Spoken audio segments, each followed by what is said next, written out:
কারণ আমার ড্রিল করা শেষ, দেখেন কি সুন্দর গোল একদম ছিদ্র করতেছি পানির লাইনের কাজের জন্য। এটা বেসিন লাগাবো, এর জন্য পানির কানেকশন করা লাগবে, দেওয়াল ছিদ্র করা লাগবে। এখন এই দেওয়াল ছিদ্র করার ক্ষেত্রে খুব ঝামেলা হয়, এই জন্য একটা ড্রিল বিট তৈরি করতেছি। এই হচ্ছে মেশিন, গ্রাইন্ডিং সব আছে। এখানে হচ্ছে একটা ড্রিল বিট ভাঙা ছিল, এই ভাঙা অংশটা আমি এখানে জোড়া দিয়েছি, আর মাথাতে একটা ছিদ্র করে এই মাথায় একটা রড লাগাই নিয়েছি, আর এরকম এখানে একটা অ্যাঙ্গেল চালাই দিয়ে নিয়েছি। লাগাবো এখন বেসিন লাগানোর জন্য। এখন আমি কানেকশন দিয়েছি, এখন আমি পানির লাইনের ছিদ্রটা করব। পানির লাইনের ছিদ্রের জন্য এখন আমার কানেকশন দেওয়া লাগে। এখন আমি এখানে ড্রিল করবো একটা।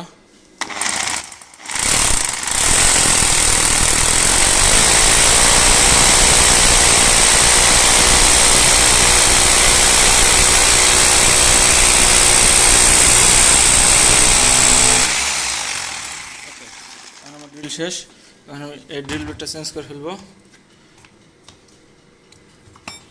ব্যাস, এখন আমরা যে বিটটা তৈরি করছি সেটা লাগাবো।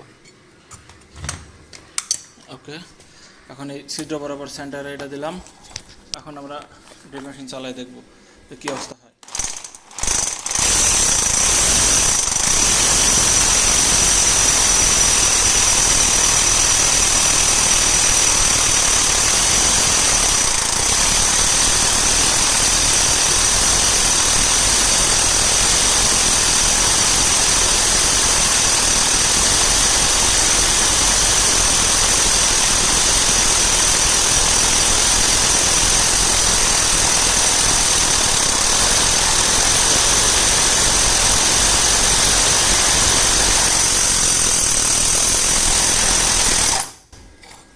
দেখেন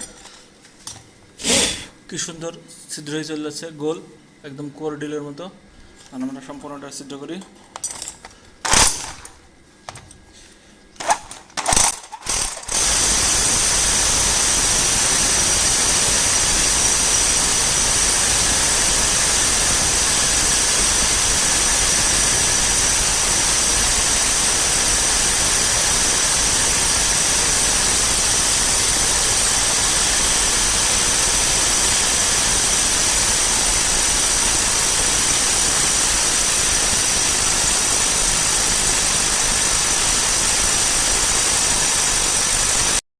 কারণ আমার ড্রিল করা শেষ, দেখেন কি সুন্দর গোল একদম ছিদ্র, কোনো সমস্যা নাই একদম। দেখেন কি সুন্দর গোল ছিদ্র, কোনো ডিস্টার্ব নাই। আপনারা চাইলে নিজেরাও বানিয়ে নিতে পারবেন।